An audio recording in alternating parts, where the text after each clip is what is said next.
यहाँ दलालहरूलाई जुन के छ भन्दाखेरि यहाँ त राष्ट्रघाती जुन सम्झौता गर्नलाई जुन उहाँलाई जुन हतार छ हेर्नुहोस्, एकदमै जुन हतार छ के घोडा धसेर जुन लागिरहेको जुन अवस्था छ हेर्नुहोस्। एमसिसीले जसरी पनि जुन पारित गराउनुपर्छ भन्ने उद्देश्यले चाहिँ संसद भवनभित्र जुन अब उनीहरू जुन छिरेर त्यो खालको एउटा वातावरण जुन सिर्जना भयो भने ती दलालहरू त्यहाँबाट जुन जिम्दो निस्किने जुन अवस्था जुन छैन, त्यसमा जुन जनमुखी सेनाले चाहिँ एक प्रकारले जुन त्यसलाई भारवाही गर्छ। शेरबहादुरजीको जुन टाउकोमा चाहिँ आगो बल्छ। प्रधानमन्त्री देउवाले चाहिँ त्यो विषयमा सच्चिनु भएन भनेदेखि अब उहाँलाई बालुवाटारबाटै थुत्ने खाले एउटा जुन विषय जुन बन्छ, त्यही जुन शेरबहादुर जुन टाउकोबाटै जुन एक प्रकार जुन आगो जुन दन गर्ने जुन एउटा प्रक्रियामा जुन हामी अगाडि बढ्छौँ, हामी छोड्दैनौँ दलालहरूलाई। नागरिकको जुन एउटा आवाजलाई अब कसैले पनि बन्दुक लट्ठी होइन गोला बारुदले जुन रोक्ने जुन पक्ष छैन, अब रोकिन्न। बाबुराम भट्टराईलाई पनि के अनुरोध गर्न चाहन्छु भने तपाईँ राष्ट्रघात जुन एउटा गर्ने जुन एउटा विषय जुन नअभिनुहोस्, फेरि तपाईँलाई पनि तपाईँको जुन निवासबाट थुत्ने खालको एउटा जुन वातावरण जुन अब सिर्जना नहोस्।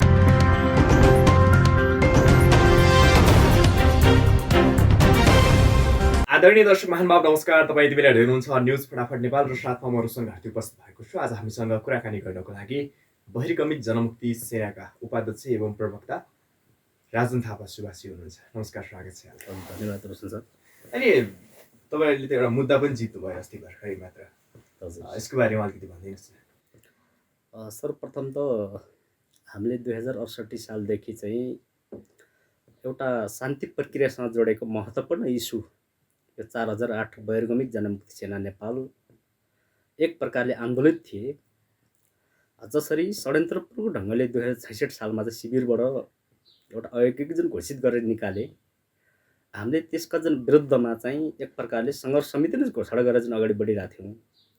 त्यो त बिल्कुल 4008 जनाको चाहिँ एउटा मुद्दा मात्रै नभएर, त्यो सीमित त्यो मुद्दा मात्रै नभएर यता एउटा शान्ति प्रक्रियासँग जोडेको विषय र एउटा समग्र यो एउटा अधुरो शान्ति प्रक्रिया जुन सडकमा जुन छोडेको जुन विषय जुन भएको कारणले गर्दाखेरि चाहिँ हामीले यसलाई टुङ्गाउनु पर्छ। यो अधुरो शान्ति प्रक्रियालाई पक्कै पनि एउटा जुन सडकमा छोडेर द्वन्द्व जुन समाधान त एउटा प्रक्रियामा जुन टुङ्गिन सक्दैन भन्ने उद्देश्यले जसरी हामीले यो विषयलाई टुङ्गाउनुको लागि हामी गम्भीरताको साथ चाहिँ हामीले जुन अगाडि बढेका थियौँ र त्यही विषयलाई एक प्रकारले मध्यनजर गर्दै 2073-74 चाहिँ एउटा आर्थिक बजेट मार्फत जसरी त्यतिखेरको तत्कालीन जुन प्रधानमन्त्री केपी शर्माजी हुनुहुन्थ्यो र त्यतिखेरको जुन अर्थमन्त्री विष्णुप्रसाद पौडेल हुनुहुन्थ्यो र उहाँहरूले ती मर्म जुन भावनालाई जुन बुझेर चाहिँ एक प्रकारले ती समूहलाई केही खालको एउटा आर्थिक प्याकेजको रूपमा चाहिँ जुन अब अगाडि जुन बढाउनुपर्छ भनेर त्यसरी चाहिँ एउटा बजेट भाषण मार्फत जुन एउटा 84 करोड रुपियाँ विनियोजन गरेको थियो र समाजमा चाहिँ एक प्रकारले शान्ति नचाहने तत्त्वहरू समाजमा शान्ति जुन एउटा जुन एक प्रकारले जुन बिथोल्ने भड्काउने र त्यसका जुन फाइदा लुट्न जुन पल्केका त्यस्ता जुन एउटा अराजक तत्त्वहरूले चाहिँ त्यसका जुन विरुद्धमा एक प्रकारले जुन एउटा रिट दायर भयो। रिट दायर जुन भइसके पछाडि लगभग त्यो अहिले 5.5 वर्षको जुन एउटा हाराहारी जुन पुगिसकेको थियो र त्यही 5.5 वर्षको जुन हाराहारी जुन पुग्दै जुन गर्दाखेरि चाहिँ अहिले फागुन 1 गते जनयुद्ध दिवसकै दिन पारेर सम्मानित सर्वोच्च अदालतले चाहिँ जसरी त्यो रिटलाई जुन खारेज गरिदिएको छ र खारेज सँगसँगै निर्देशात्मक जुन आदेश चाहिँ जुन भएको छ र त्यसमा चाहिँ अब विस्तृत रूपमा चाहिँ एउटा पूर्ण पास्ट चाहिँ जुन आएको छैन, त्यो चाहिँ अब खारेज जुन गर्यो होइन, त्यो चाहिँ अब कुन कुन जुन आधारमा जुन खारेज गरियो भन्ने जुन त्यो पनि अब त्यो लिखित रूपमा जुन आउँछ त्यो तयार हुँदैछ भन्ने कुरा छ। हाम्रो हिजो पनि त्यहाँ जुन भेटघाट भएको थियो अदालतमा। र अनि अर्को दोस्रो कुरा चाहिँ जस्तै अब त्यो बजेटलाई पूर्ण रूपमा चाहिँ त्यसलाई कुनै कानुन बनाएर दिने कि अथवा त्यसलाई केही थपघट गरेर जुन अब त्यसलाई फेरि पूर्ण रूपमा चाहिँ लागू गर भनेर चाहिँ अब त्यसलाई दिने कि भन्ने फेरि त्यो सर्वोच्च अदालतले चाहिँ त्यो एक प्रकारले आदेश गर्नु बाँकी नै जुन भएको जुन कारणले गर्दाखेरि चाहिँ अहिले हामीले यो विषयमा साङ्गठनिक रूपमा जुन एउटा धारणा पत्रकार सम्मेलन गरेर हामीले जुन गरेको छैनौँ अहिले। र एक प्रकारले सर्वोच्च अदालतले जे खालको त्यो निर्णय जुन गरेको छ त्यो एउटा स्वागतयोग्य जुन निर्णय छ, हामीले जुन स्वागत गरेको छौँ।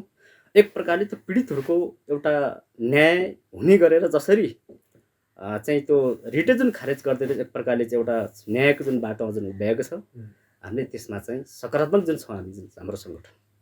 जस्तो एक प्रकारले एउटा मुद्दा तपाईँहरूले जित्नु भएको छ, यो सफलताको रूपमा हेर्नुपर्छ। तर नागरिकलाई अथवा जनयुद्ध लडेर जसले चाहिँ गणतन्त्र व्यवस्था ल्याउनको लागि ठुलो योगदान पुर्याएका थिए उनीहरूलाई त सडकमै छोडियो। अहिले पनि सत्ता र शक्तिमा हालिमुहाली गरिरहेका हुने त नागरिकलाई त नागरिकको तहमा हेर्दैनन्, उनीहरूले रैतीको रूपमा हेरिरहेको अहिले जुन विषयहरू चर्किरहेछ त्यसले त स्पष्ट हुन्छ। एकदमै अब यो त स्पष्ट नै छ। किनभने जो हिजो एक प्रकारले देश र जनताको निमित्त जसरी आफ्नो मूल्यवान जुन उमेर नबनिकन होइन, आफ्नो जुन एउटा घर परिवार जुन नबनिकन, आफ्नो जुन दाजुभाइ जुन नभनिकन, आफ्नो बाबुआमा नभनिकन जसरी एक प्रकारले एउटा परिवर्तनको एउटा जुन आन्दोलनमा जुन होमिएका जुन थिए, त्यही समूहहरूलाई नै एक प्रकारले अन्यायपूर्ण ढङ्गले चाहिँ एउटा परिवर्तनकारी, एउटा क्रान्तिकारी परिवर्तनकारीलाई एउटा अन्यायपूर्ण ढङ्गले जसरी जुन सडकमा जुन अब छोडेर बिचाले जुन बनाए, जस्तै अब घाइते अपाङ्गहरू हुनुहुन्छ, शहीद परिवार जुन हुनुहुन्छ, बेपत्ता जुन परिवारहरू हुनुहुन्छ, अझै पनि ती विषयहरू अझै पनि अब समाधान हुन सकिरहेको छैन भनिसके पछाडि त त्यसको जुन पुष्टि त त्यही जुन घटनाले नै जुन अब सिर्जना गर्छ नि त। किनभने अहिले हामी त लडिरहेछौँ। अहिले 68 सालदेखि अहिले 78 जुन सालसम्म जुन आइपुग्दाखेरि त हामीले त यो एउटा न्यायिक जुन लडाइँलाई त हामीले जुन छोडेको छैनौँ।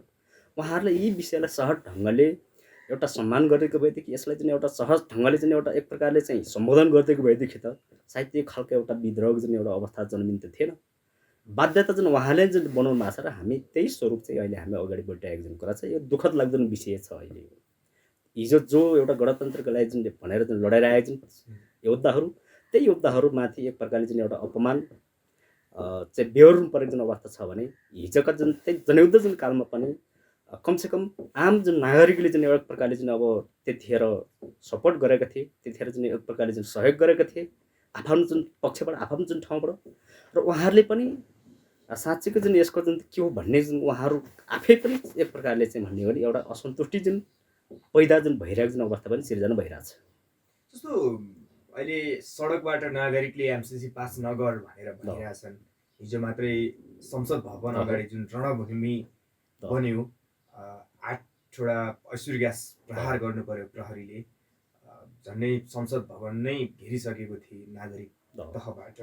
यस्तो ठुलो विरोध आइरहँदा तपाईँहरूले नै लडेर नागरिककै आवाज सुनिन्छ भनेर गणतन्त्र व्यवस्था ल्याइरहँदा उनीहरूले जसरी पिलेर अगाडि बढ्न खोजिरहेछन्, कसरी बुझ्ने?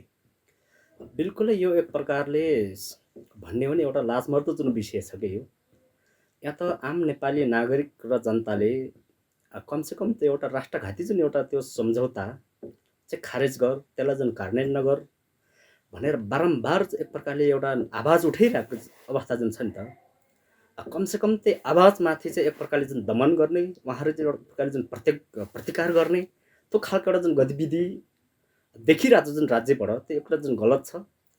त्यसको घर भर्सना जुन गर्न चाहन्छौँ हामी बहिर्गमी जनमुक्ति सेना नेपाल जुन तर्फबाट पनि, र हामीले पनि यो विगत सुरुदेखि नै यो एमसिसी जुन एउटा सम्झौता विरुद्धको जुन एउटा लडाइँलाई पनि हामीले विगतदेखि नै उठाइराखेको, र हजुरसँग पनि यो विषयमा जुन धेरैचोटि जुन बहस पनि जुन गरिरहेको छ, र हामी पनि एक प्रकारले चाहिँ हामी सहित जुन हिजोको जुन एउटा त्यो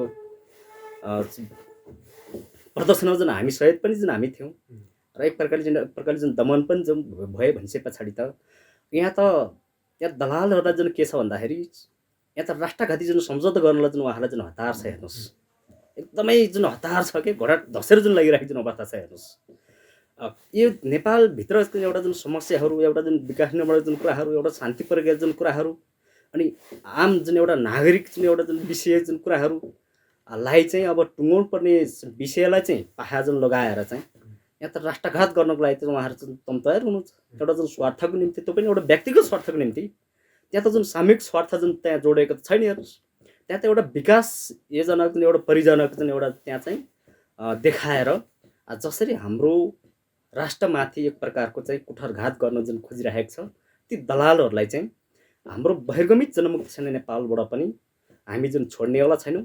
जस्तै उनीहरू एक प्रकारले एउटा प्रपञ्च रचेर जस्तै अब त्यस एमसिसीले जसरी पनि जुन पारित गराउनुपर्छ भन्ने उद्देश्यले चाहिँ संसद भवनभित्र जुन अब उनीहरू जुन छिरेर त्यो खालको एउटा वातावरण जुन सिर्जना भयो भने, ती दलालहरू त्यहाँबाट जुन जिम्दो निस्किने जुन अवस्था जुन छैन, त्यसमा जुन जनमुक्ति सेनाले चाहिँ एक प्रकारले जुन त्यसलाई कारबाही जुन गर्छ, र ती सबै जुन दलालको चाहिँ एउटा घरहरू जुन एउटा पहिचान गरेर हामी भाटे कारबाही जुन सहित उहाँहरूलाई एक प्रकारले त्यो खालको एउटा जनताको जुन बिचमा चाहिँ हामी त्यसरी जनकारबाही गरेर हामी देखाउँछौँ। कमसेकम यस्ता खालका जुन एउटा विषयमा उहाँहरू जुन नलाग्नु हुन पनि जुन अनुरोध गर्न चाहन्छौँ। किनभने यो त एउटा अनुदानको जुन एउटा नाममा एउटा परिजनको नाममा चाहिँ कमसेकम यहाँ त राष्ट्र आफ्नो जुन एउटा संविधान आफ्नो जुन एउटा यहाँको जुन कानुनभन्दा जुन माथि त रहन सक्दैन, आफ्नो जुन राष्ट्रभन्दा जुन माथि त रहन सक्दैन हो। त्यस कारण गर्दाखेरि चाहिँ अब यो आवाजलाई पनि बुलन्द रूपले चाहिँ एउटा आवाज उठाइराख्नु पनि जुन आम नागरिकलाई पनि जुन अनुरोध गर्न चाहन्छु। यो एमसिसी जुन खारेज नहुन्जेलसम्म चाहिँ यसलाई यथावत ढङ्गले जुन अगाडि बढ्न पनि म अपिल गर्न चाहन्छु। अब निरन्तर आन्दोलनमा हुनुहुन्छ तपाईँ? एकदमै। तर शेरबहादुर देउवाले त अब आउने शुक्रबार चैत 6 गते सबै दलहरू बिच सहमति भएर एमसिसी टेबल भएर संसदबाट 2/3 बहुमतका साथ ढुक्कले पास हुन्छ भनेर बोलिरहेछन्। होइन, उहाँहरूले जुन बोलिराख्नु भएको छ त्यसमा जुन अब हाम्रो आपत्ति छ, यदि शेरबहादुर चन्द्र देउवाज्यूले चाहिँ त्यस्ता खालका एउटा गतिविधिलाई अझै जनताको जुन आवाजलाई जनताको जुन भावनालाई चाहिँ त्यसमा जुन अराजक बनाएर त्यसलाई चाहिँ कदर नगरिकन चाहिँ एक प्रकारले त्यस्तो गलत जुन बाटोमा जुन लाग्छ भने शेरबहादुरजीको जुन टाउकोमा चाहिँ आगो बल्छ, शेरबहादुरको जुन टाउकोमा जुन आगो सल्किन्छ। त्यस कारण गर्दाखेरि चाहिँ त्यस्ता जुन गतिविधिमा जुन लाग्नुलाई चाहिँ पछाडि जुन हट्नुहोस्, कमसेकम खरोको जुन त्यो चाहिँ एक प्रकारले चाहिँ त्यो एमसिसी जुन सम्झौतालाई जुन खारेज गर्ने जुन अभियानमा लाग्न पनि अनुरोध गर्न चाहन्छौँ। किनभने त्यो त देशको हितको लागि छैन नि त। कुनै पनि तपाईँको एउटा विकास योजनाको जुन प्रयोजन ल्याउँछ भने त्यसको जुन एउटा विकास विरोधी जुन कुरा त होइन पक्कै पनि, त्यो त स्वार्थ सहितको जुन छ नि त, स्वार्थ सहितको एक प्रकारको चाहिँ त्यो एउटा आफ्नो देश आफ्नो जुन देशको जुन कानुनभन्दा जुन संविधानभन्दा जुन माथि रहेको जुन शर्तलाई त जुन यहाँ त पारित जुन गरेर जुन लगियो भने त यहाँ त आफ्नो देशको जुन अस्तित्व जुन समाप्त हुने जुन एउटा खतरा जुन सिर्जना जुन हुन्छ हेर्नुहोस्। अनि यस्ता खालका जुन विषयलाई उहाँहरू पारित गर्नको लागि जुन एउटा जसरी जुन कसिनु भएको छ यो गलत छ। जस्तै उहाँले कतिपय जुन भन्दै हुनुहुन्छ त्यो चाहिँ पूर्ण रूपमा चाहिँ अब त्यो अध्ययन जुन अब गर्नुहोस् रे होइन, त्यो अध्ययन पुगेन अरे भन्ने खालका एउटा कुतर्कहरू अझै पनि नेपाली जनतालाई भ्रम जुन छरिराख्नु भएको छ। अब आम नेपाली जनताले ती 77 पेज एमसिसीको 77 पेजभित्रका षड्यन्त्र जुन भरिएका ती बुदाहरू आम नेपाली जनताले त थाहा पाइसके, उहाँले जुन थाहा पाउनु भइसकेको छ। अझै पनि भ्रम जुन पारेर चाहिँ यो एमसिसीलाई एक प्रकारले चाहिँ सदनबाट टेबल गरेर जुन पारित गर्ने भन्ने एउटा प्रपञ्च रच्छ भनेदेखि त्यो उहाँहरूको लागि ठुलो चाहिँ अब त्यसको घाटा जुन बेहोर्नु पर्ने हुनेछ उहाँहरूले हो। त्यस कारण गर्दाखेरि त्यस्ता खालका जुन एउटा गतिविधि नलाग्नु पनि हामी अनुरोध गर्न चाहन्छौँ र हामीले खबरदार पनि गरिरहेको जुन अवस्था पनि छ। यो उहाँहरूले खारेज नगरेसम्म हाम्रो यो प्रक्रियालाई हामीले जुन अगाडि बढाइरहेको छ आफ्नो ठाउँबाट।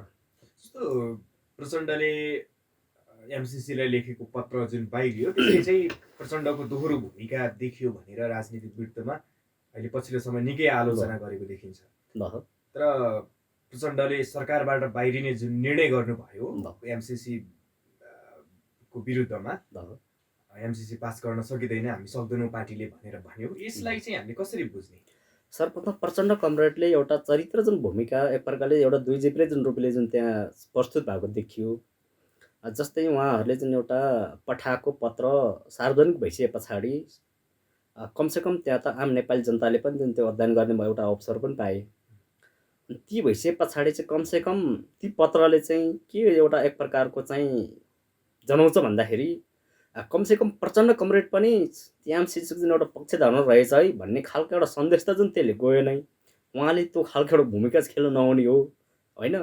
र अर्को जुन दोस्रो जुन कुरा चाहिँ उहाँले त्यो पत्रमा पनि अब के भन्नुभएको छ नि, एउटा राष्ट्रिय जुन सहमति जुन जुटाएर चाहिँ त्यसलाई अलिकति जुन चुनाव पछाडि नै अब एक प्रकारले जुन एउटा छलफल बहस गरेर जुन अगाडि बढौँ भन्ने खालको जुन विषय पनि जुन त्यहाँ उल्लेख भएको पनि देखिन्छ। कमसेकम त्यो पत्र चाहिँ त्यसरी सल्लाह नगरिकन उहाँले जुन त्यो पार्टीभित्र पनि सल्लाह गर्नुभएको रहेनछ। त्यो सल्लाह नगरिकन आम नागरिकको एउटा मर्म भावनालाई जुन नबुझिकन उहाँले त्यो खालको एउटा गतिविधि गर्नु नहुने हो। र अहिले दोस्रो जुन पछिल्लो जुन चरणमा चाहिँ एक प्रकारको उहाँहरूको जुन पार्टीको जुन निर्णय भएको छ, यदि यो जबरजस्ती जुन एउटा एमसिसी टेबल भयो भने त्यसको विपक्षमा जुन मत हाल्ने र सरकारबाट जुन बाहिरिने भन्ने खालको त निर्णय जुन फेरि उहाँले पूर्ण रूपमा जुन गर्नुभएको छ, फेरि सकारात्मक निर्णय गर्नुभएको छ। त्यस कारण अब पनि फेरि पूर्ण रूपमा चाहिँ नेपाली जनतालाई भ्रम छोडेर फेरि अब दरिद्र जुन एउटा व्यवहार अथवा जुन त्यहाँ एउटा दुईटा जुन कुरा गर्ने त्यस्ता खालको चाहिँ एउटा प्रविधि चाहिँ नगर्नु होला प्रचण्डजी भन्न चाहन्छु। उहाँलाई पनि म आग्रह गर्न चाहन्छु। जस्तो केपी शर्मा ओलीले आफ्ना सम्पूर्ण सांसदलाई भेला पारेर ल खाली कागजमा जुन हस्ताक्षर गराएका छन् ल त्यो पासो चाहिँ कसको घाँटीमा अड्किएला अब के देख्नुहुन्छ तपाईँले? त्यो हस्ताक्षरले चाहिँ एउटा के देखिन्छ भने एउटा सभामुखलाई चाहिँ महाभियोग लगाउने भन्ने जस्तो जुन विषयहरू पनि जुन आइरहेको थियो कमसेकम त्यसकै जुन तयारीमा हो कि भन्ने त्यसले पनि एउटा केही आशंका गर्न सकिन्छ। त्यसकै जुन तयारीमा हो कि भन्ने कुरा पनि त्यो पूर्ण रूपमा जुन बाहिर थाहा छैन। अनि त्यहाँ चाहिँ कतिपय जुन सांसदहरूले चाहिँ यो खाली पेपरमा जुन किन हस्ताक्षर गर्ने भन्ने त्यसको अस्वीकार गरेको जुन कुराहरू पनि जुन बाहिर आएको छ, तर त्यसको जुन तथ्य वास्तविक जुन के हो त्यो बाहिर नआएको जुन कारणले गर्दाखेरि चाहिँ अलिकति त्यो विषय पनि आम नेपाली जनता एउटा अन्यल भइरहेछ। कता यो एमसिसी पारित गराउनको लागि चाहिँ त्यो खालको एउटा षड्यन्त्र रहेछ त होइन भन्ने खालको एउटा विषय, किनभने हाम्रो पार्टीबाट यो सहमति हो भनेर त एउटा त्यो उल्लेख गरेर त बुझाउनुको लागि चाहिँ त्यो खालको एउटा षड्यन्त्र त गरे होइन भन्ने खालको एउटा विषय पनि त्यहाँ एउटा उब्जिएको छ। मेरो जुन विचारमा चाहिँ के भन्दाखेरि कमसेकम त्यो सहमुख अग्निप्रसाद सापकोटाज्यूलाई नै एउटा महाभियोगको जुन तयारीको लागि चाहिँ त्यो खालको एउटा तयारी गरे हो कि भन्ने पनि मलाई लाग्छ। जस्तो एमसिसी पास गर्नको लागि जुन प्रचण्डले पनि अथवा माधव कुमार नेपालले पनि र अहिले केपी शर्मा ओलीले पनि आफ्नो व्यक्तिगत स्वार्थको लागि जुन बार्गेनिङ पोइन्ट बनाइरहेका छन् यो त निकै गलत प्रविधि हाबी भयो नि। यस्तो खालको एउटा राष्ट्रघाती विषयलाई यहाँ कुनै राजनीतिकरण गरेर एउटा बार्गेनिङ पोइन्ट भनौँ त गलत छ, त्यो अपराध हो, त्यो गर्नु हुँदैन। किनभने यो कुरा जनतालाई प्रश्न जुन भनिदिनुपर्छ कि यो राष्ट्रघात छ, यसलाई जुन अब खारेज गर्नुपर्छ, यसलाई जुन फिर्ता जुन पठाउनुपर्छ भन्ने हिसाबले त्यतिखेर चाहिँ जनतालाई प्रश्न भन्नु जरुरत हुन्छ। जनतालाई नै एक प्रकारले चाहिँ एउटा धारण जुन पारेर अनि त्यसलाई एउटा राजनीतिक जुन बार्गेनिङ जुन पोइन्टका जुन अब रूपमा जुन लगाएर चाहिँ बार्गेनिङ गर्नु त गलत छ र यसको पहिचान आम नेपाली जनताले छिटै गर्नेछन्। त्यस्ता अलिकता यसलाई पोइन्ट बार्गेनिङ पोइन्ट बनाउने होइन, अनि यसलाई चाहिँ कसैले चाहिँ एउटा जुन स्वार्थको निम्ति चाहिँ त्यहाँनिर चाहिँ अब त्यहाँ हुमिहाल्ने त्यस्तो खालको एउटा प्रविधि यहाँ कसैले पनि गर्नु हुँदैन। आम नेपाली जनताले फेरि त्यसको अध्ययन पनि जुन गरिरहेको जुन विषय पनि छ। त्यस कारण गर्दाखेरि यस्तो खालको एउटा राष्ट्रघाती जुन एउटा सम्झौता चाहिँ मैले 77 पेज मध्येबाट पनि मैले त्यो अध्ययन गरेर केही थोरै कुन कुन जुन एउटा बुदा चाहिँ राष्ट्रघात छ भन्ने विषय पनि मैले केही थोरै चाहिँ मैले टिप्पणी पनि जुन गरेको छु। त्यो पनि मैले जुन टिप्पणी पनि गरेर ल्याएको छु, फेरि अलिकति संवाद फेरि अलिकति लामै होला फेरि होइन, म सर्टकट रूपमा चाहिँ म त्यो भनिदिन्छु होइन।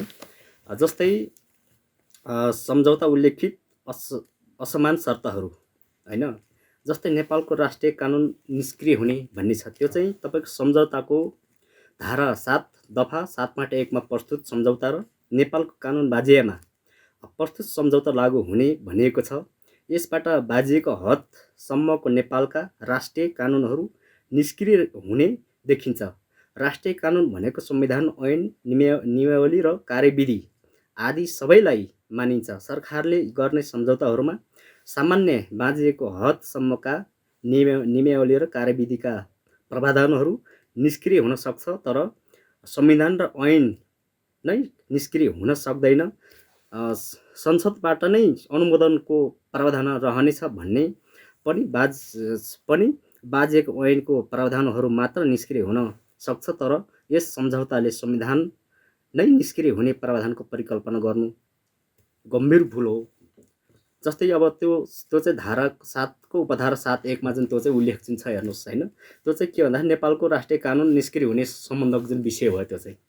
अनि तपाईँको जुन दोस्रोमा छन् जस्तै अमेरिकी कानुन लागू हुने भन्ने छ, यो चाहिँ तपाईँको धारा 5 दफा 2 को उपधारा 3 र 4 मा जुन त्यो उल्लेख छ हेर्नुहोस्। त्यो म समग्र जुन त्यो भन्दिनँ होइन, किनभने त्यो अलिकति समय हुनसक्छ। जस्तै अनि अर्को जुन के छ भन्दाखेरि नेपालले एमसिसी सम्बन्धी कुनै कानुन बनाउन नपाउने भन्ने छ, यो चाहिँ तपाईँको धारा 6 को उपधारा ग मा त्यो चाहिँ उल्लेख गरेको छ। त्यो चाहिँ होइन, त्यो त जुन अब नेपालले जुन त्यो कानुन एमसिसी विषय जुन कुनै पनि जुन कानुन बनाउन नपाउने भनिसके पछाडि त्यो त उनीहरूकै जुन एउटा हद अनुसार उनीहरूकै जुन एउटा जुन कानुन अनुसार त्यखेर जुन अगाडि जुन बढ्ने भयो नि त, यहाँ त जुन नेपालको त केही पनि जुन अस्तित्व नै नरहने भयो हो। त्यस कारणले गर्दाखेरि चाहिँ त्यो पनि एउटा आपत्तिजनक जुन त्यो एउटा जुन बुदा छ। र अर्को चाहिँ नेपालले बौद्धिक सम्पत्तिमाथिको अधिकार छोड्नुपर्ने भन्ने जुन कुरा छ, जस्तै त्यो चाहिँ कति नम्बर छ भन्दाखेरि धारा 3 दफा 3.2 मा उल्लेख गरेको छ। जस्तै नेपालमा निर्माण हुने यस एमसिसी परियोजना सम्बन्धी बौद्धिक सम्पत्तिमाथिको अधिकार अमेरिकी एमसिसीलाई हुने र नेपाल सरकारले कुनै दाबी गर्न नपाउने व्यवस्था गरिएको छ। हेर्नुहोस् भनिसके पछाडि यो त अनि यस्तो खालको जुन एउटा विषयहरू जुन त्यहाँ जुन उल्लेख भएको छ अनि यो त पारित गर्ने अवस्था जुन अब सिर्जना जुन भयो भने त यो हाम्रो देश त आफ्नो जुन एउटा देशको जुन अस्तित्व नरहने भयो नि त, त्यहाँ सबै जुन गुम्ने भयो नि त। त्यस कारणले अर्को जुन कर भन्सार महसुल भ्याट सबै छुट दिनुपर्ने यो त एमसिसीलाई क्या उनीहरूलाई त कुनै पनि जुन भ्याट जुन कर नलाग्ने रे क्या सब जुन छुट दिनुपर्ने रे भनिसके पछाडि चाहिँ यो त एउटा राष्ट्रभन्दा पनि एउटा जुन राष्ट्रको एउटा विषयभन्दा बाहिर रहने कुरा भयो। जस्तै सम्झौताबारे भारतको सहमति लिनुपर्ने रे। हेर्नुहोस् है यो एमसिसीलाई एक प्रकारले सम्झौता गरेर अगाडि जुन बढाउनुको लागि चाहिँ त्यो एउटा भारतसँग जुन सम्झौता त्यो त भारतलाई जुन चाहिने जुन नेपाललाई जुन चाहिने जुन एउटा परियोजना हो त त्यो त जुन गम्भीर जुन विषय छ नि त। जस्तै त्यो चाहिँ अनुसूची 5 क मा जुन उल्लेख गरेको छ हैन, यस परियोजनाको लागि भारत सरकारको पनि सहमति चाहिने भनेको छ। जस्तै साथै भारत गोरखपुरसम्म प्रसारण लाइन पुर्याउने र भारतसँग विद्युत निर्यात गर्ने भनेको छ। द्विपक्षीय सम्झौतामा तेस्रो पक्ष राष्ट्रको उल्लेख हुँदैन। तेस्रो पक्ष उल्लेख हुनु अन्तर्राष्ट्रिय कानुन मान्यता विपरीत हुन जान्छ। सम्झौतामा तेस्रो पक्ष राष्ट्रको हुनुले यो सम्झौता द्विपक्षीय नभई त्रिपक्षीय हो कि भन्ने देखिन्छ। वस्तु द्विपक्षीय सम्झौता गरिएको छ, यो गम्भीर प्रकारको भूल हो। नेपालको विद्युतीय निर्यात गर्ने या नगर्ने, भारतसँग विद्युतीय व्यापार गर्ने या नगर्ने यो विशुद्ध नेपाल र भारत बीचको स्वतन्त्रता र स्वाधीन विषय हो। त्यस्तो विषयमा तेस्रो पक्ष अमेरिकाको एउटा कम्पनीसँग सम्झौता गर्नुपर्ने, यस प्रकारका शर्तहरू हस्ताक्षर गर्नु भनेको राष्ट्रिय आत्मसमर्पण र उदाहरण नै हो यो। हेर्नुहोस् भनिसके पछाडि त अनि कमसेकम यस्तो खालका जुन एउटा राष्ट्रहित भन्दा जुन विपरीत एउटा जुन बुदाहरू छ, स्वार्थ सहितको जुन त्यो एउटा बुदाहरू छ अनि त्यसलाई नै सरल जुन मान्दिएर चाहिँ लैजाने हो भने त यो देश त रहने कुरा त रहेन नि त। यो त जुन अब त्यस कारणले गर्दाखेरि चाहिँ आम नागरिकले यसको जुन विरुद्ध जुन गर्नुपर्ने एउटा अवस्था सिर्जना भएको हैन। जस्तै अर्को जुन धारा 5 दफा 5.1 मा चाहिँ तपाईँको जुन के छ भन्दाखेरि अमेरिकाले चाहेमा एक पक्षीय रूपमा सम्झौता खारेज गर्न सक्ने। जस्तै एमसिसी सम्झौता उनीहरूले चाहिँ चाहियो भने जतिखेर पनि त्यसलाई जुन खारेज गरेर फिर्ताले लान सक्ने जुन प्रावधान जुन त्यो बुदामा छ। अब भोलि अब त्यहाँ काम गर्दै जाँदाखेरि उसलाई मन परेन हैन, उसलाई जुन त्यो कुनै जुन अब त्यहाँ मन परेन भने उसले जतिखेर पनि खारेज गर्ने जुन एउटा अधिकार उसलाई जुन भनिसके पछाडि यो त असंवैधानिक हो नि त हैन। जस्तै अर्को के छ भन्नुहुन्छ भने नेपालले ब्याज समेत भुक्तान गर्नुपर्ने, त्यो चाहिँ कतिमा छ भन्दा धारा 5 दफा 5.3 मा त उल्लेख गरेको छ। जस्तै वित्तीय व्यवस्थापनको सन्दर्भमा सम्झौता विपरीत कार्यहरू गरेमा ब्याज समेत गरी 30 दिनभित्र फिर्ता गर्नुपर्ने। दफा 5.4 अनुसार नेपाल सरकारले गर्नुपर्ने भुक्तानी समयमा नगरेमा अमेरिकाको प्रचलित ब्याज दर अनुसार ब्याज समेत गरी भुक्तान गर्नुपर्ने जस्ता शर्तहरू पनि राखिएको छ क्या त्यो हैन। सबै उसकै जुन शर्त छ क्या यसमा। अनि अर्को चाहिँ तपाईँको जुन के छ भने धारा 5 दफा 6.8 मा जुन के छ भन्दाखेरि जस्तै एमसिसीका विदेशी कर्मचारी र कामदारले गैरकानुन कार्य गरेमा उनीहरूलाई कुनै मुद्दा नलाग्ने। जस्तै यहाँ त आएर जुन हाम्रा जुन चेलीमाथि जुन एउटा बलात्कार जुन होला अथवा जुन हाम्रा जुन अब यहाँका जुन अब मान्छेले एउटा जुन क्राइम गरेर जुन अपराध जुन एउटा घटनाहरू जुन घटाउला हैन, अनि उनीहरूलाई जुन एउटा नेपालको जुन कानुन नलाग्ने भनिसके पछाडि त्यो कहाँसम्मको जुन एउटा अवस्था जुन हो भन्नुहोस् त यहाँ त हैन। अनि अर्को जुन विषय जुन के छ भन्नुहुन्छ भने एमसिसी अनिश्चितकालसम्म रहन सक्ने भन्ने जुन छ त्यो अब 5 वर्ष भन्ने जुन कुरा जुन त्यहाँ त उल्लेख त जुन अब त्यो छ 5 वर्षभित्रसम्म त परियोजना सिद्धै सक्ने भन्ने हिसाबले जुन त्यहाँ त उल्लेख गरेको छ। त्यही पनि उनीहरूले जुन चाहेको खण्डमा तपाईँको यो अनिश्चितकालसम्म पनि यो रहिरहने भन्ने खालको त एउटा प्रपञ्च जुन षड्यन्त्र पनि जुन त्यहाँ देखिएको छ हेर्नुहोस् हैन। अनि एमसिसी नेपाल र नेपाल सरकारबाट स्वतन्त्र रहने भनेको छ भनिसके पछाडि यो त सबै जुन अधिकार चाहिँ त्यो एमसिसीलाई नै जुन दिने र एउटा नेपालको एउटा संविधान र कानुनभन्दा पनि माथि रहने गरेर जुन यो खालको एउटा कानुन चाहिँ एउटा जुन अब उनीहरूले जुन अब संसदबाट जुन पारित गरेर यो कानुन बनाउनुपर्छ भन्ने खालको एउटा तर्कहरू जुन ल्याइरहेछ हो। त्यस कारण गर्दा यस्ता खालका विवादित चाहिँ एउटा जुन विषय भएको जुन कारण गर्दा यो एमसिसी यो एउटा परियोजना हाम्रो जुन नेपाललाई जुन चाहिन्न भन्नुको जुन एउटा उद्देश्यले चाहिँ अहिले जसरी आम नागरिकहरू जुन एउटा सडकमा जुन आउनु भइरहेको छ हो, त्यस कारणले गर्दाखेरि चाहिँ यस्ता खालका विषयहरू रहँदा पनि अहिलेका जुन एउटा प्रधानमन्त्री जस्ता मान्छेहरू, काङ्ग्रेसका जुन अब केही प्रमन्त्रीहरू, अहिलेको जुन भालौला जुन मन्त्रीहरू अझै पनि यो एमसिसी जुन ठिक छ भन्ने खालका जुन विषयहरू जुन तर्क जुन गरिरहेका छन्, यो एकदम जुन गलत छ। कुनै पनि हालतमा यो एमसिसीलाई जुन पारित गराउन दिनुहुन्न। उनीहरूले एक प्रकारले यो एमसिसी जुन पारित गराएर हाम्रो एउटा नेपालको एउटा जुन भूमिलाई एउटा युद्धको जुन रणभूमि बनाएर चाहिँ एक प्रकारले चाइनासँग चाहिँ एक प्रकारले एउटा लडाइँ गर्ने खालको एउटा षड्यन्त्रै हो अमेरिकाको हो। त्यस कारण त्यो खालको एउटा रणभूमि जुन बनाउनुबाट जुन जोगाउनुपर्छ र देशलाई जोगाउनु निम्ति आम नागरिकहरू लाग्नु जरुरत छ। जस्तो नागरिकलाई सडकमै गोली हानेर भए पनि, जस्तो सुकै षड्यन्त्र गर्नु परे पनि, जस्तो सुकै अवस्था आए पनि शेरबहादुर देउवाले त्यो एमसिसी कुनै पनि हालतमा पास गर्नुपर्छ भन्ने पक्षमा त छन् नि। होइन, त्यो पक्षमा चाहिँ अब उहाँ छ देखिन्छ। अहिले हेर्नुहोस्, आम नागरिकले पनि जब त्यो विषय जुन बुझिएको छ, अब त्यसमा चाहिँ प्रधानमन्त्री देउवाले चाहिँ त्यो विषयमा सच्चिनु भएन भनेदेखि अब उहाँलाई बालुवाटारबाटै थुत्ने खाले एउटा जुन विषय जुन बन्छ, उहाँको निवास नीलकण्ठबाट जुन एउटा थुत्ने खालको जुन एउटा वातावरण जुन सिर्जना हुनु छ, यदि त्यो घटनाबाट जुन जोग्नुको लागि चाहिँ उहाँले यस्तो राष्ट्रघाती जुन सम्झौताबाट बिहा घट्दा जुन राम्रो हुन्छ, यसमा जुन उहाँ अगाडि बढ्नु हुँदैन। किनभने अहिले एकीकृत जुन समाजवादी माधव नेपालको जुन एउटा पार्टी पनि जुन ब्याग भइसकेको छ, उहाँहरू पनि सडकमा आइसक्नु भएको छ। करिब करिब नेकपा माओवादी केन्द्र पनि सडकमा जुन आइसकेको जुन कुराहरू छ, र तपाईँको जुन एउटा राप्रपा लिङ्गदेलको जुन एउटा पार्टी पनि अहिले जुन अब सडकमा जुन आइसकेको कुरा छ भनेपछि त्यहाँ त सम्पूर्ण जुन दलहरू जुन सडकमा जुन आइसकेको जुन कुरा छ नि, त्यो राष्ट्रियताको जुन एउटा विषयले राष्ट्रलाई जुन जोगाउनुको निम्ति यति यहाँ त उहाँले मात्र जुन चाहेर त एउटा कार्यान्वयन त हुने अवस्था त सिर्जना त हुन्न। हेर्नुहोस्, त्यही पनि अझै षड्यन्त्रमूलक ढङ्गले चाहिँ उहाँ जुन लाग्नुहुन्छ भने उहाँलाई बालुवाटारबाट थुत्ने खालको एउटा वातावरण सिर्जना हुन्छ, त्यो कारबाही हुन्छ। त्यहाँ नागरिक त्यति धेरै आक्रोशित छन् अहिले एकदमै। किनभने आफ्नो जुन एउटा राष्ट्र भने राष्ट्र हो नि त, आफ्नो राष्ट्रमाथि जस्तै आफ्नो जुन एउटा नेपाली जुन एउटा आमामाथि जुन एक प्रकारको जुन बलात्कार भइरहेको छ त्यहाँ त टोलटोली हेरेर बस्न सकिन्न। हेर्नुहोस्, त्यसको प्रतिकार त अवश्य नै जुन गर्नेछ। हो, त्यस कारणले गर्दाखेरि चाहिँ उहाँ आफ्नो नागरिक र आफ्नो जुन एउटा नेपाली जुन आमालाई बलात्कार गराउने जुन एउटा प्रयास गरिराख्नु भएको छ शेरबहादुर देउवाले, उहाँले त्यो त्यस्ता खालका जुन षड्यन्त्रबाट पन्सिनुपर्छ र त्यो फिर्ता लिनुपर्छ। जस्तो भोलि अर्थमा चैत 6 गते एमसिसी संसदमा टेबल हुने भन्ने कुरा आइरहेछ। नागरिकले कस्तो प्रकारको विरोध, तपाईँहरूले चाहिँ कस्तो प्रकारको आन्दोलन गर्ने तयारीमा हुनुहुन्छ? होइन, हामी त त्यस्तो खालका एउटा राष्ट्रघाती हिजोका दिनमा पनि यो जनमुक्ति सेनाले एउटा राष्ट्रियताको निम्ति एउटा देशमा भएको विसङ्गतिको जुन एउटा जुन विरुद्ध जसरी चाहिँ एउटा आन्दोलन एउटा जुन एउटा हुमिँदै एक प्रकारले एउटा जनयुद्धमै एक प्रकारले चाहिँ हामी जुन लडेर जुन आएका जुन एउटा जनमुक्ति सेनाहरू, यदि यो नेपालमा फेरि पनि त्यस्ता खालका राष्ट्रघातीहरू जुन जन्मिएर फेरि राष्ट्रलाई एउटा अन्यन्त्रको एउटा बन्दी जुन पुऱ्याउने खालको एउटा षड्यन्त्र जुन रचेर जुन अगाडि जुन बढ्यो भने, मैले जुन अघि पनि जुन भने, हामी त्यस्ता यो एमसिसीको जुन एउटालाई चाहिँ समर्थन गर्ने ती सांसदहरूको चाहिँ पहिचान गरेर हामी घर घरबाट चाहिँ हामी भौतिक कारबाही गर्छौँ र उहाँहरूकै जुन शेरबहादुर जुन टाउकोबाटै जुन एक प्रकार जुन आगो जुन दन गर्ने जुन एउटा प्रक्रियामा जुन हामी अगाडि बढ्छौँ। हामी छोड्दैनौँ दलालहरूलाई, हामी कुनै पनि हालत जुन छोड्नेवाला छैनौँ।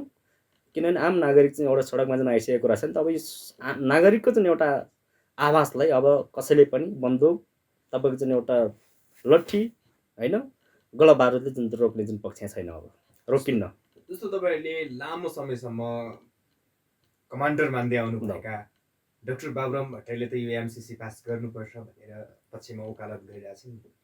बाबुराम भट्टराईले पनि अलिकति अहिले यो एमसिसी जुन विषयमा चाहिँ जसरी एउटा गलत टिप्पणी जुन दिइराख्नु भएको छ, अहिले शेरबहादुर जुन पक्षमा जुन उभिराख्नु भएको छ त्यो गलत छ। बाबुराम भट्टराईलाई पनि के अनुरोध गर्न चाहन्छु भने, तपाईँ यस्तो राष्ट्रघात जुन एउटा गर्ने जुन एउटा विषयमा जुन नअभिनुहोस्, फेरि तपाईँलाई पनि तपाईँको जुन निवासबाट थुत्ने खालको एउटा जुन वातावरण जुन अब सिर्जना नहोस् भन्ने पनि म बाबुराम भट्टराईलाई पनि त्यो अनुरोध गर्न चाहन्छु। र यस्तो खालको जुन विषयमा त अझै जुन अगाडि जुन बढ्ने हेर्ने नि त, यो त खारेज गर्नुपर्छ र आम नागरिक एउटा जनताको जुन मर्मर भावनालाई जुन बुझ्नुपर्छ भन्ने उद्देश्यमा जुन लाग्नुपर्ने ठाउँमा चाहिँ उल्टो बाटोमा राखेर अब बौलै राख्नु भएको छ। हेर्नुहोस् बाबुराम भट्टराई हो, त्यस कारणले गर्दाखेरि चाहिँ बाबुराम भट्टराईलाई पनि सचेत हुनुको लागि पनि अनुरोध गर्न चाहन्छौँ हामी। हस् यहाँको महत्त्वपूर्ण समय र विचारको लागि धन्यवाद। हजुर धन्यवाद रोशन सर। महत्त्वपूर्ण विषय राख्ने एउटा जुन अवसर दिनुभयो हजुरलाई पनि धेरै धेरै धन्यवाद।